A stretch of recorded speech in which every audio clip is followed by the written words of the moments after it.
இது கற்பனையாக உருவாக்கப்பட்ட பதிவு இல்லை. சாயப்பாவை பற்றி நீங்கள் நிறைய தெரிஞ்சுக்கணும். அதன் மூலமாக உருவாக்கப்பட்ட ஒரு உண்மையான ஒரு ரகசியமான பதிவு தான் இந்த பதிவு. நீங்களும் சாயப்பாவும் இணையணும். உங்களுக்கும் சாயப்பாவுக்கும் இருக்கக்கூடிய இடைவெளி ஏன் தெரியுமா? இந்த மாதிரியான விஷயங்களால மட்டுமே இடைவெளி இங்க பெருசா இருக்குது. இந்த இடைவெளியை குறைக்க உங்க வாழ்க்கையில சந்தோஷம் அதிகரிக்கும். இன்னும் சில நாட்களில், சில வாரத்தில், சில மாசத்துல, இல்ல சில வருஷத்துல உங்க வாழ்க்கை மாறியே தீரும். அதற்கு நான் இங்க உத்தரவாதம் கொடுக்கிறேன். அவரை நம்பி இந்த பதிவை முழுவதுமாக கேட்டு பதிவு முடிஞ்சதுக்கு அப்புறம் நன்றிகளை சொல்லி பாருங்களேன். உங்க மனசுல கிட்டத்தட்ட அத்தனை பாரங்களும் இன்று இரவே குறையும். இந்த ஒரே ஒரு நொடி இந்த வார்த்தைகளை மட்டும் மனசுல நினைச்சுக்கோங்க. இந்த பதிவில் சொல்லும்போது ஒரு கேள்வி கேட்பேன், அதுக்கு பதில்களை நீங்க கரெக்டா சொல்லிட்டீங்க அப்படின்னா ஏன் இந்த இரவே கூட உங்க வாழ்க்கை மாறும். மாற்றம் ஒன்றே மாறாதது. இன்னைக்கு இருக்கக்கூடிய கண்ணீரை அவர் துடைக்க மாட்டாரா? உங்களுடைய புலம்பல்களை அவர் கேட்க மாட்டாரா? ஸோ இந்த பதிவு முடிஞ்சதுக்கு அப்புறம் ஒரு மிகப்பெரிய உண்மை வெளிச்சத்துக்கு வரும். அது உங்க வாழ்க்கைக்கு நல்லதையே ஏற்படுத்தும். ஓம் சாயிரா சாயிரா, ஓம் சாயிரா சாயிரா, ஓம் சாயிரா சாயிரா, அன்பே சாயிரா, பேரன்பே சாயிரா, அகிலம் தளிக்க ஆத்மா விழிக்க அனுதினம் சாயிரா, எங்கள் அன்பே சாயிரா.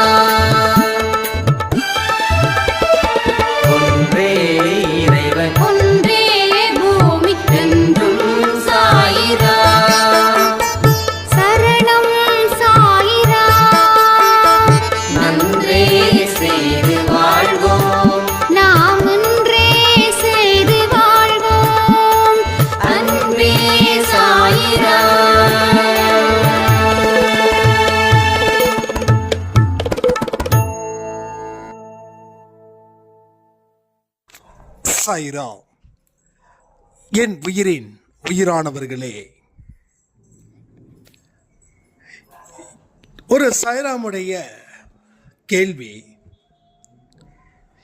எவ்வளவு துன்பத்தையும் பார்த்துக்கிட்டு இருக்கிற சாயப்பாவுக்கு என் வாழ்க்கைய மாற்றணும் அப்படின்ற மனது இல்லையா? கடவுள் பெற்றோருக்கு சமம் அப்படின்னு நீங்க நிறைய பதிவில் சொல்றீங்க. பெற்றோர்கள் தன்னுடைய குழந்தை அழுதுச்சுன்னா அந்த குழந்தையோட அழுகைய நிறுத்தாம இருப்பாங்களா? எனக்கு இதுக்கு மட்டும் ஒரு பெரிய விளக்கம் வேணும் அப்படின்னு ஒரு சாய்ராம் கேள்வி கேட்டு இருந்தாங்க. இந்த மாதிரியான மனநிலை உங்களுக்கும் இருக்குதுன்னா கமெண்ட் பண்ணுங்க. நிச்சயமா அருமையான ஒரு கேள்வி.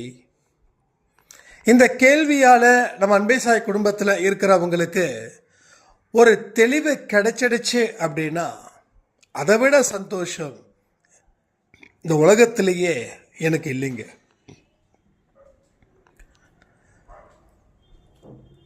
நானும் சில வருஷங்களுக்கு முன்னாடி இந்த மனநிலையில தான் இருந்தேன். எவ்வளவோ கஷ்டம், எவ்வளவோ அடி, எவ்வளவோ உத, இம்சை, கேட்காத வார்த்தைகள், எங்கேயாவது ஒரு மணி நேரம் நிம்மதியா தூங்குனா போதும் அப்படின்னு தவிச்சுக்கிட்டு இருந்த எனக்கு எதுவுமே கிடைக்கல. எப்ப பார்த்தாலும் ஒருவித குழப்பம், ஒருவித பயம். ஒருவித தடுமாற்றம். இது எல்லாமே என்னுடைய வாழ்க்கையில் 100க்கு 100 நடந்துச்சு. அதில் கொஞ்சம் கூட மாறவே இல்லை. அப்போ எனக்குள்ள ஒரு அழுகையும் கோபமும் கலந்து வந்தது. என்ன இந்த சாமி கண்ணே திறக்க மாட்டேங்குது, காதில் நம்ம சொல்லக்கூடிய வார்த்தைகளை கேட்கவும் மாட்டேங்குது. ஒருவேளை இந்த சாமிக்கெல்லாம் கண்ணு இல்லாமல் இருக்குமோ? ஒருவேளை இந்த சாமிக்கெல்லாம் காது இல்லாமல் இருக்குமோ? ஸோ இந்த சாமி மனுஷனை படைச்சிடுச்சே, கண்ணு தெரிஞ்சும் கண்ணு வச்சோம் காது வச்சோம்.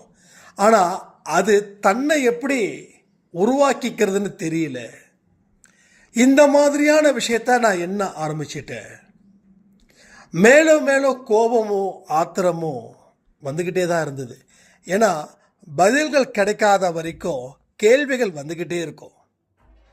பதில் கிடைச்சிடுச்சுன்னா கேள்விகள் வராது. ஒருத்தன் உங்ககிட்ட உதவி செய்யறான்னு வச்சுக்கோங்களேன், அவன் தினமும் உங்களை நடக்க விடுறான், தினமும் அவன் உங்களை நடக்க விடுறான். நீங்களும் நடையா நடக்கிறீங்க. வேற எந்த இடத்துலையும் உதவிகள் நீங்க இப்ப வரைக்கும் கேட்கல. ஏன்னா அவன் கொடுக்கறான்ற நம்பிக்கையில் நீங்க தினமும் நடக்கிறீங்க. அவன் ஒரு நாள் சொல்றா, எனக்கு உதவி செய்ய முடியல, ஏன்னா உதவி செய்யக்கூடிய இடத்துல நான் இப்போ இல்லை, என்னுடைய நிலைமை சரியில்லை, என் நிலைமை சரியானதுக்கு அப்புறம்தான் நான் நீங்கள் கேட்ட உதவிகளை 10 மடங்கு கூட நான் செய்வேன், அது வரைக்கும் காத்திருங்க அப்படின்னு. இப்போ நாம் என்ன பண்ணுவோம், அவருடைய சூழ்நிலையும் புரிஞ்சுக்கிறோம், நம்மளுடைய சூழ்நிலையும் புரிஞ்சுக்கிறோம். சரி, இதுக்கப்புறம் உதவி இந்த மனுஷங்கிட்ட கிடைக்காது அப்படின்ற ஒரு தீர்மானத்துக்கு நாம் வரோம். அதற்கு பிறகு வேற ஒரு உதவியை நம்ம தேடுறோம். ஸோ இத்தனை நாள் ஏன் இந்த மனுஷன் உதவி செய்யலைன்னு கேட்ட கேள்விக்கு அவரே பதில் சொல்லிட்டாரு, என்னுடைய சூழ்நிலை சரியில்லை, அதனால என்னால் உதவி செய்ய முடியல. நான் சூழ்நிலை நல்லா இருக்கும்போது கண்டிப்பாக உங்களுக்கு உதவி செய்கிறேன் அப்படின்னும் போது அது உங்களுக்கு மிகப்பெரிய வருத்தத்தையும் கொடுத்துச்சு. 2வது ஒரு புரிதலையும் கொடுத்துச்சு. 3வது அடுத்து என்ன செய்யணும் அப்படின்ற ஒரு அறிவையும் அது கொடுத்துச்சு இல்லையா? அதே போலதான் கடவுளை பற்றியும் அதனுடைய பதில்களை பற்றியும் நீங்கள் தெரிஞ்சுக்கிட்டீங்க அப்படின்னா எந்த காரணத்தை கொண்டும் கோபமும் அழுகையும் உங்கள் வாழ்க்கையில் வரவே வராது. இதை நான் உறுதியாக சொல்ல முடியும். அப்படி என்னங்க சொல்ல போறீங்க நீங்க அப்படின்னு ஒரு கேள்விகள் கேட்கலாம். ஒன்னே ஒண்ணுதான், சாயப்பாவோட கைகள் உங்களுக்கு உதவி செய்வதில் எந்த விதமான முன்யோசனைலாம் இல்லை. கண்டிப்பா உதவி செய்யணுன்றது தான் அவருடைய எண்ணம்.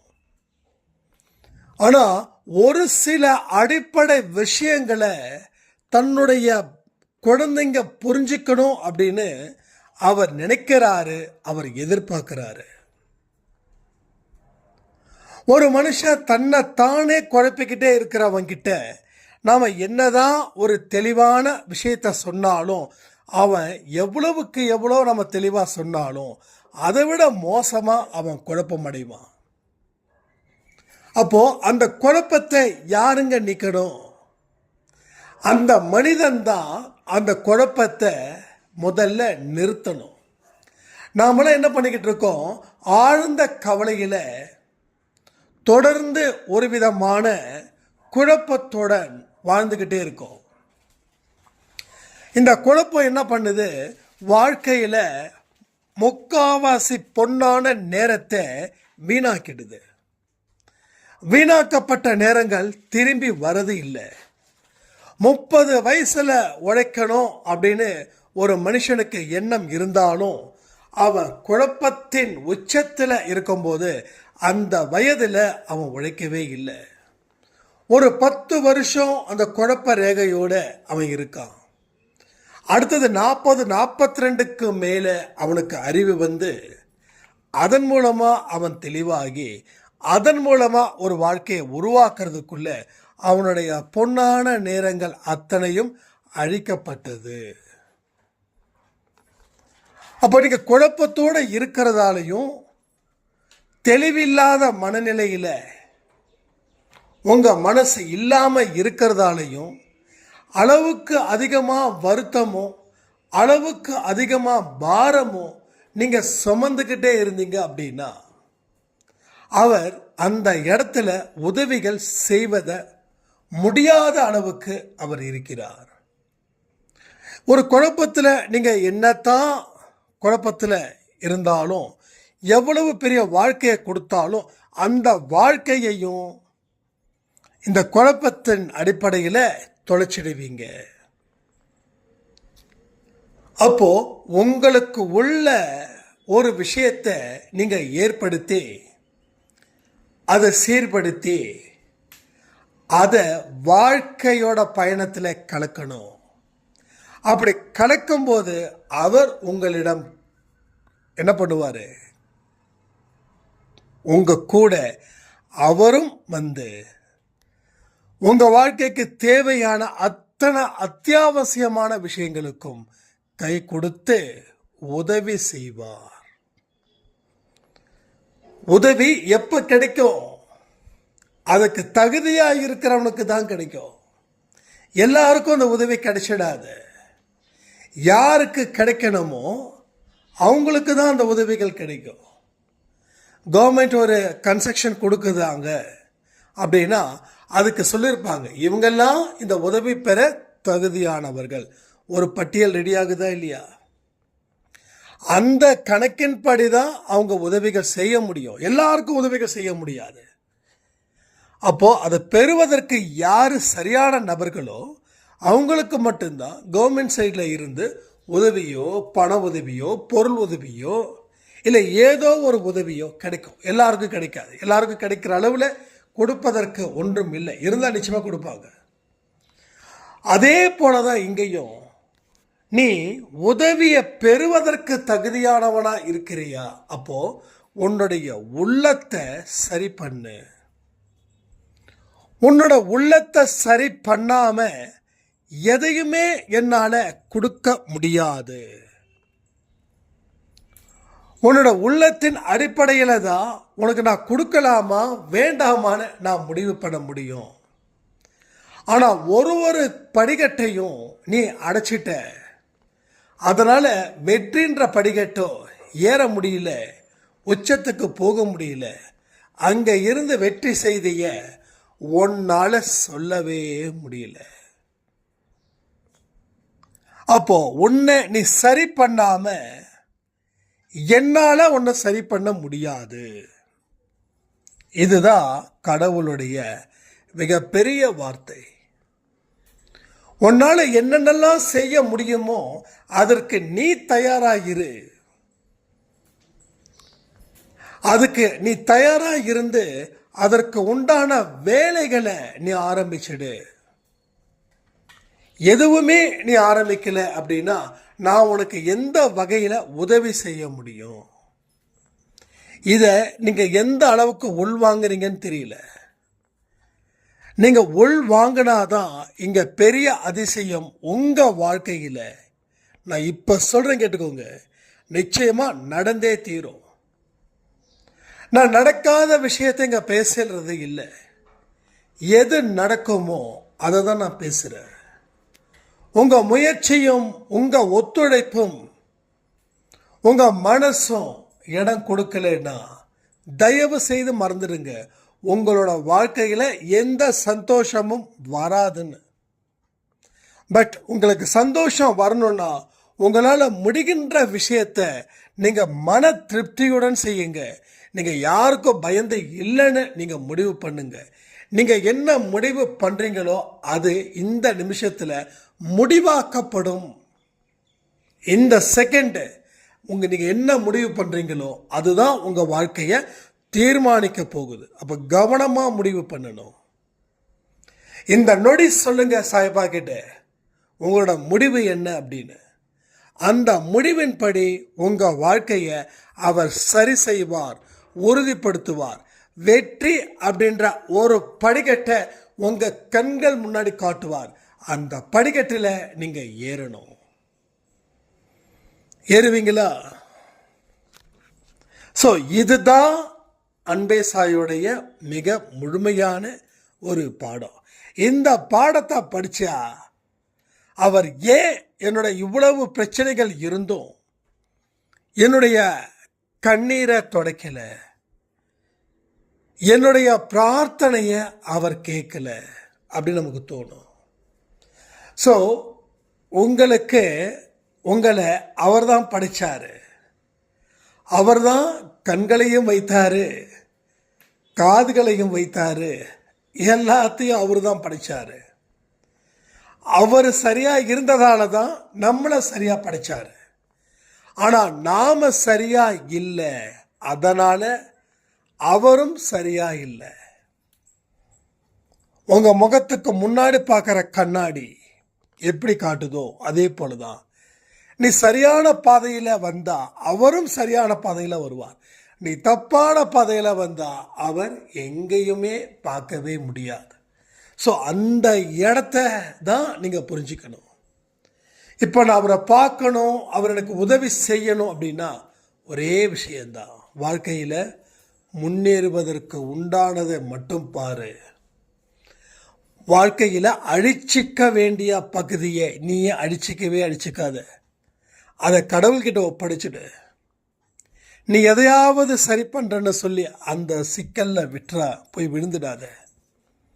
ஏன்னா உன்னால் என்ன முடியுமோ அதை மட்டும் செய். இதுதான் நம்ம அன்பே சாயில அதிகமாக உங்களுக்கு நான் சொல்லக்கூடிய விஷயமா இருக்கு.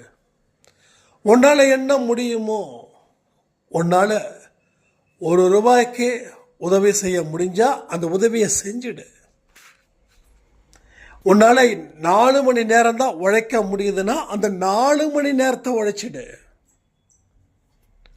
உன்னால் எது கஷ்டம் இல்லாமல் பட் சந்தோஷமாக செய்ய முடியுமோ அதற்கு நீ முதல்ல ப்ரையாரிட்டி கொடு.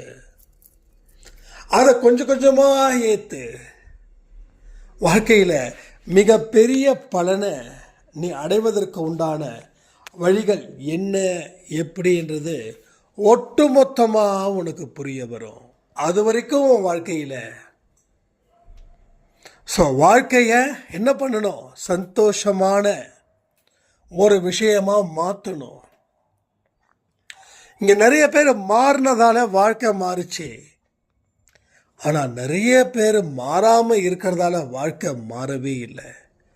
ஸோ மாறினவங்க கூட திருப்பி பழைய தப்பை செஞ்சுக்கிட்டு இருக்காங்க அன்பே சாயில. என்னால் ரொம்ப தெளிவாக சொல்ல முடியும். ஏன்னா நான் ரெகுலராக கமெண்ட் பார்த்துட்டு தான் இருக்கிறேன். சில பேர் ரொம்ப உறுதியாக இருப்பாங்க, ஒவ்வொரு பதிவிலையும் கமெண்ட் கொடுக்கணும்னு. சில பேர் காணாமல் போயிடுவாங்க.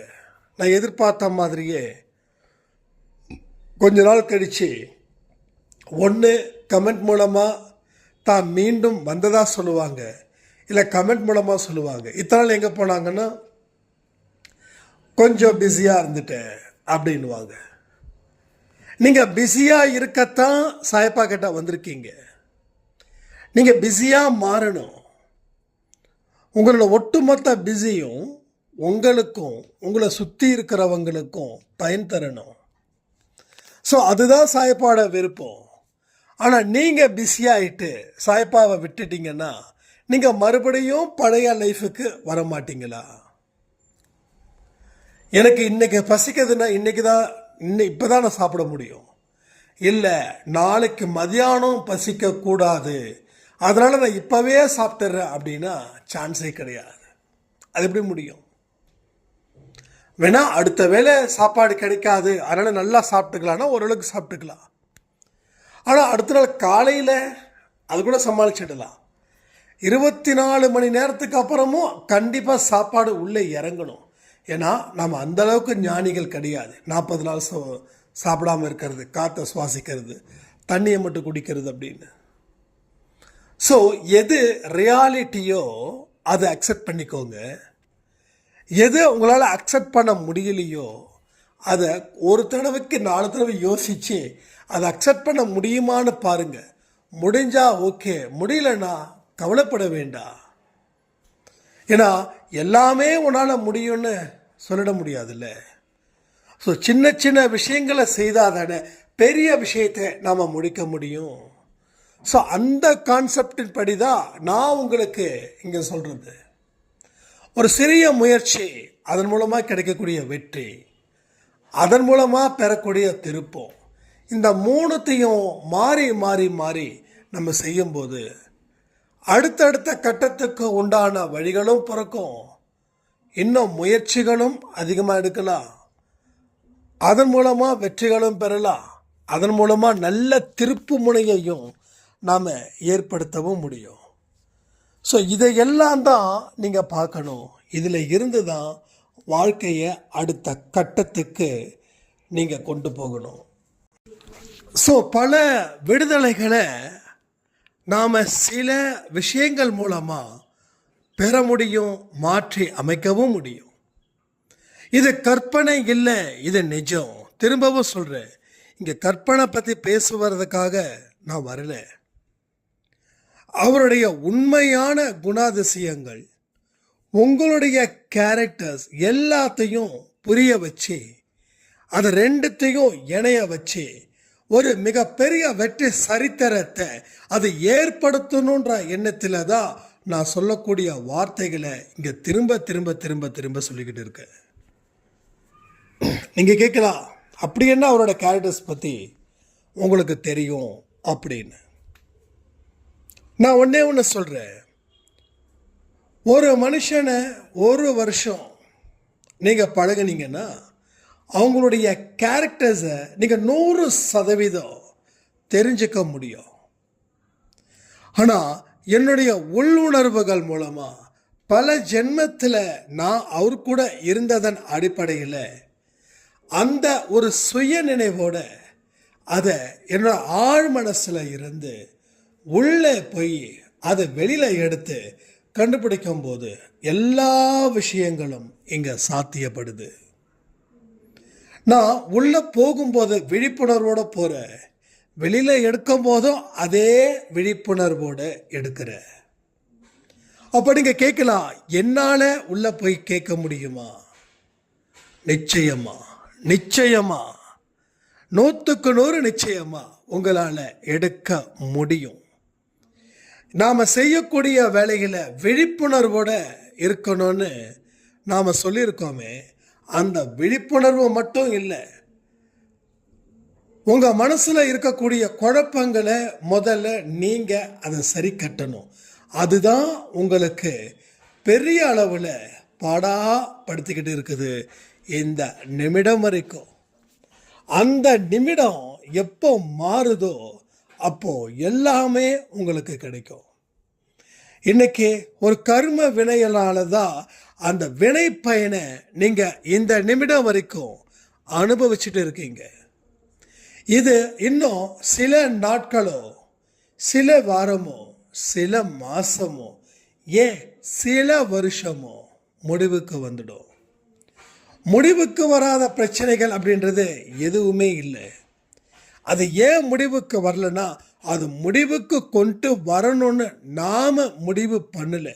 அதனால் அது எந்த ஒரு விஷயத்தையும் உங்களுக்கு சாதகமாக கொண்டு வர முடியல. நீங்கள் ஒரு சின்ன ஒரு விஷயம் வந்தால் கூட மனசு உடைஞ்சி போகிறீங்க. உங்களுக்கும் கடவுளுக்கும் இருக்கக்கூடிய இடைவெளி மிக பெருசாக மாறுது. இது எதனால் உருவாக்கப்பட்டது? எப்படி உருவாக்கப்பட்டது? நம்ம பயத்தின் அடிப்படையில், குழப்பத்தின் அடிப்படையில் இது உருவாக்கப்பட்டது. இதனுடைய பாதிப்பு இன்னும் இன்னும் இன்னும் பெரிய அளவில் இது இருக்குது. ஸோ நிச்சயமான வெற்றி இங்கே பெற முடியும். நிச்சயமான ஒரு நல்ல காரியமும் இங்கே நடக்கும். ஸோ உறுதியோடு சொல்லுங்க, கடவுள் இருக்கிறார்ன்ற நம்பிக்கையின் அடிப்படையில் பலத்தோட சொல்லுங்க. இந்த நேரத்தில் உங்களுக்கு கோபங்கள் சாய்ப்பா மேலே வரலாம். வந்தால் அந்த கோபத்தை இயற்கையாக காட்டுங்க. நான் கோபப்பட்டா கடவுள் என்ன தண்டிப்பாரோ? நிச்சயம் அவர் தண்டிக்க மாட்டார். நீங்கள் படுறக்கூடிய கோபத்தை அவர் ரசிப்பார். ரசித்து அதற்கப்புறமா ஒரு பதிலை சொல்லுவார். அந்த பதில் உங்கள் வாழ்க்கையில் மேலும் பல மாற்றத்தை ஏற்படுத்தக்கூடிய பதில்களாக அது நிச்சயமாக இருக்கும். ஸோ வாழ்க்கையை வெல்வதற்கு அடித்தளம் அமைக்க வேண்டிய பொறுப்பு யாருதுன்னு கேட்டால் அது உங்களுதாக தான் இருக்கணும். ஸோ அந்த மாதிரியான ஒரு ஃபவுண்டேஷன். நீங்கள் ஒரு இன்ஜினியராக இருந்து ஒரு இடத்த உங்ககிட்ட கொடுத்தா அதை பிரமாதமாக முடிப்பீங்க இல்லையா? அதே போல் உங்கள் மனசையும் ஒரு நல்ல அடித்தளத்தை ஏற்படுத்தி அதன் மூலமாக ஒரு பெரிய பிரம்மாண்டமான சந்தோஷமான ஒரு வீடை கட்டுங்க.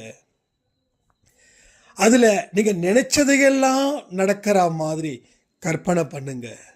அந்த கற்பனையில் வாழுங்க. முதல்ல நம்ம ஆசைப்படணும். உங்களுக்கு என்ன தேவையோ ஆசைப்படுங்க. ஆசைப்பட்டால் போதுமா?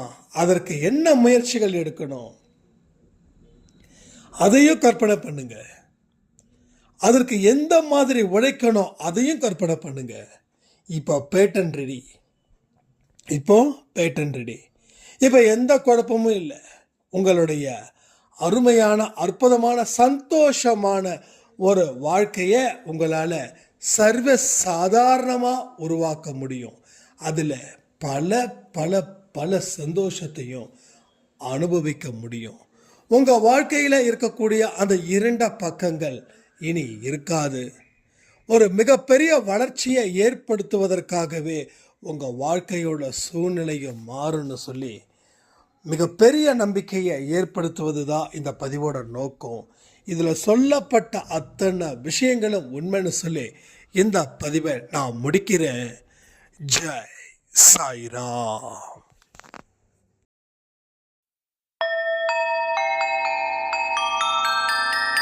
ஓம் சாயிரா.